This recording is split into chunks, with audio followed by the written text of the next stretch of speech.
엑셀 워크시트의 각 셀은 열 이름과 행 번호로 구성된 셀 주소를 가지고 있습니다. 현재 선택한 셀의 셀 주소는 셀을 선택하고 이름 상자를 보면 알 수가 있고요.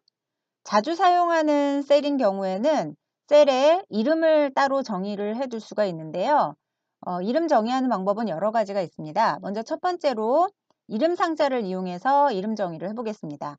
A의 2번지 셀에는 현재 연도라는 이름을 정의를 해두겠습니다. 그래서 셀을 선택하고 이름 상자를 클릭한 후에 정의할 이름을 입력을 하고 엔터를 누르면 됩니다. 자, 이름 정의를 했고요. 이번에는 셀 주소뿐만 아니라 특정 값이나 수식을 이름으로 정의할 수도 있는데요. 특정 값이나 수식을 이름 정의하고 싶을 때는 수식 탭에 정의된 이름이라는 그룹에 이름 정의 단추를 누릅니다. 자, 그러면 새 이름 대화 상자가 나오는데요. 여기에 이름란에다가 정의하고 싶은 이름을 입력을 하고요. 저는 세율이라는 이름에다가 0.055라는 값을 정의를 해두고 싶습니다. 그럼 참조 대상란에 기존에 입력돼 있던 값을 지우고요. 등호는 그대로 두셔야 됩니다. 값이나 수식을 정의할 때는 등호 뒤에다가 입력을 해야 되거든요. 그래서 등호 뒤에 0.055라고 입력을 하고 확인을 누릅니다. 그러면 세율이라는 이름에 0.055라는 값이 지금 등록이 된 겁니다. 또는 이제 범위를 이름으로 정의해 둘 수도 있는데요. 저는 A의 6에서 A의 25번지까지를 이름이라는 이름으로 정의를 하고 싶습니다. 그럼 범위를 이렇게 지정을 하고 이름 상자를 클릭한 후에 이름이라고 입력하고 엔터를 누르면 역시 이 범위가 A의 6에서 A의 25번지가 이름이라는 이름으로 등록이 된 겁니다. 범위를 해제하고 한번 확인을 해보면 이름 상자의 목록 단추를 눌러보면 지금 정의한 이름이 이렇게 나옵니다. 여기에서 현재 연도라는 이름을 클릭하면 A의 2번지 셀로 이동을 하죠. 셀 포인터가. 다시 이름 상자의 목록 단추를 누르고 이름을 클릭하면 이름 범위 A의 6에서 A의 25번지가 범위가 잡힙니다. 그런데 아까 등록한 세율이라는 이름은 여기에 없죠. 이렇게 이제 특정 값이나 수식을 직접 등록한 이름은 이 이름 상자 목록에는 나오지 않습니다. 이번에는 제가 입사 연도, 기본급, 연차 일수 범위, 월차 일수 범위, 합계 범위 이 나머지 범위들도 이 제목에 있는 이름을 사용해서 이름 정의를 하고 싶어요. 이런 경우에는 한꺼번에 이름 정의를 할 수도 있는데요. 먼저 범위를 제목을 포함해서 지정할 범위를 한꺼번에 지정한 후에 수식 탭에 정의된 이름 그룹의 선택 영역에서 만들기라는 단추를 누릅니다. 자, 대화 상자의 옵션 중에서 첫 행을 이름으로 만들겠다라는 첫 행이라는 옵션에 체크가 되어 있는 상태로 확인을 누르면 자동으로 그 아래쪽 범위가 이 첫 행에 있는 제목의 이름으로 정의가 됩니다. 한번 확인을 해보면요. 이름 상자의 목록 단추를 눌러보면 이름들이 등록이 된 걸 알 수가 있죠.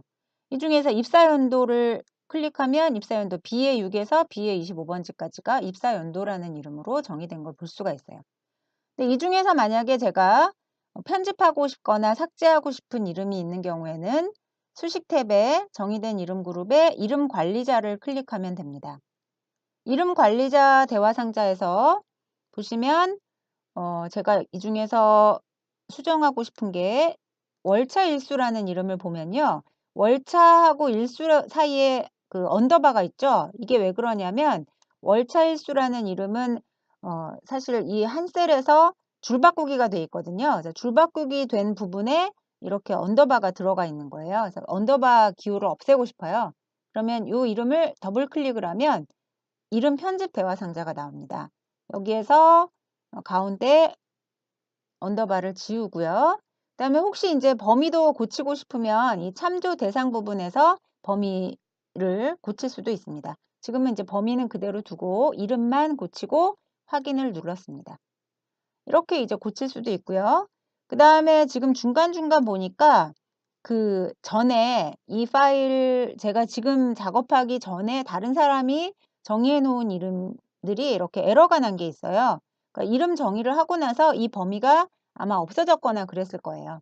그래서 이렇게 에러가 난, 오류가 있는 이름들은 더 이상 쓰지 않을 거니까 없애고 싶습니다. 그러면 필터를 이런 경우에는 오류가 있는 이름만 필터를 할 수가 있어요. 필터 단추를 누르고요. 오류가 있는 이름이라는 메뉴를 클릭을 하면 이렇게 오류가 있는 이름들만 필터링이 됩니다. 자, 그러면 첫 번째 이름을 클릭하고 마지막 이름을 쉬프트 클릭하면 오류 있는 이름들이 다 선택이 됐고요. 이거를 다 삭제를 하겠습니다. 삭제 단추를 누르고 확인을 누르면 다 삭제가 됐습니다. 이제 필터에서 필터 해제를 하면 다시 모든 이름들이 나타나죠. 닫기를 누르겠습니다. 이렇게 해서 수식에서 사용할 이름들을 모두 만들어 봤는데요. 그러면 이 만든 이름을 사용해서 수식 작성을 한번 해보도록 하겠습니다. 먼저 연차 일수를 한번 구해보도록 하겠습니다. 뒤에 6번지 셀을 클릭을 하고요. 사용할 이름을 수식에서 사용을 하고 싶다면 수식 탭에 직접 입력을 해도 되지만요. 수식 탭에 정의된 이름 그룹에 수식에서 사용이라는 단추를 누르면 여기에 이렇게 사용할 정의된 이름들이 나옵니다. 여기에는 아까 그 이름 상자에서는 안 보였던 세율이라는 이름도 선택을 할 수가 있게 보입니다. 자, 여기에서 현재 연도를 클릭을 하면요. 등호 현재 연도라고 이름이 이렇게 입력이 됩니다. 수식으로 입력이 됩니다. 현재 연도에서 빼기 입사 연도. 입사 연도를 빼고 여기서 빼기 1 플러스 12를 해주면 연차 일수거든요. 자, 이렇게 이제 수식을 입력을 해주면 나머지 셀에도 자동으로 수식이 복사가 됩니다. 합계는 이번에는 다른 방법으로 한번 직접 한번 입력을 해보겠습니다. 합계 셀을, 첫 번째 셀을 클릭하고 등호를 입력하고요. 연차 일수 더하기 월차 일수 하면 되는데요.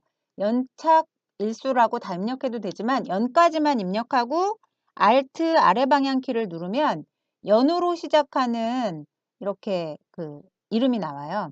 그래서 연으로 시작하는 것 중에 연차 일수를 입력할 거니까 연차일수 아래 화살표 키 누르고 탭 키를 누르면 이렇게 입력이 돼요. 연차일수 더하기 월차일수. 월까지만 입력하고 역시 아래 화살표 키 누르면 월로 시작하는 이름이 있는 경우에 이렇게 이름 목록이 나옵니다. 탭 키를 누르면 입력이 됩니다. 그다음에 엔터 누르면 역시 합계가 구해주고 나머지 셀에 수식이 복사가 되죠. 그 다음에 나머지는 이제 그 셀에다가 직접 수식을 다 입력을 한번 해보도록 하겠습니다. H의 6번지 셀에는 미사용 일수인데요. 미사용 일수는 이꼴 합계 빼기 사용 일수거든요. 사용 일수. 사용 일수라고 입력하고 엔터. 그러면 자동으로 역시 합계에서 사용 일수가 빠진 수식이 복사가 됐고요. 연월차 수당도 마찬가지로 등호를 먼저 입력해야 되겠죠. 기본급 곱하기 미사용 나누기 25라는 수식으로 구해야 됩니다. 엔터 누르면 자동으로 나머지까지 구해지고요. 세액은 등호 입력하고요. 연월차 수당. 자, 이거는 이제 만약에 이름이 너무 길어요. 그러면 앞에 것만 입력하고 역시 Alt 아래 방향 키 누르면 이름 등록되어 있는 이름 목록이 나와요. 연월차 수당. 탭키 눌러서 선택을 하고 곱하기 세율. 세율은 아까 0.055라는 값을 등록해 놓은 이름이죠. 그럼 연월차 수당에 각각 0.055가 곱해지는 겁니다. 엔터. 세액이 각각 구해졌고요. 지급액은 이제 연월차 수당에서 세액을 뺀 금액을 구하겠습니다. 그럼 등호 입력하고 연까지만 입력하고 Alt 아래 방향 키 누르면 역시 연으로 시작하는 이름이 나오죠. 연월차 수당에서 빼기 세액 이름을 입력하고요. 엔터 누르면 역시 간단하게 구해집니다. 이렇게 해서 이름을 등록하고 그 이름을 수식에서 한번 간단하게 사용을 해봤습니다.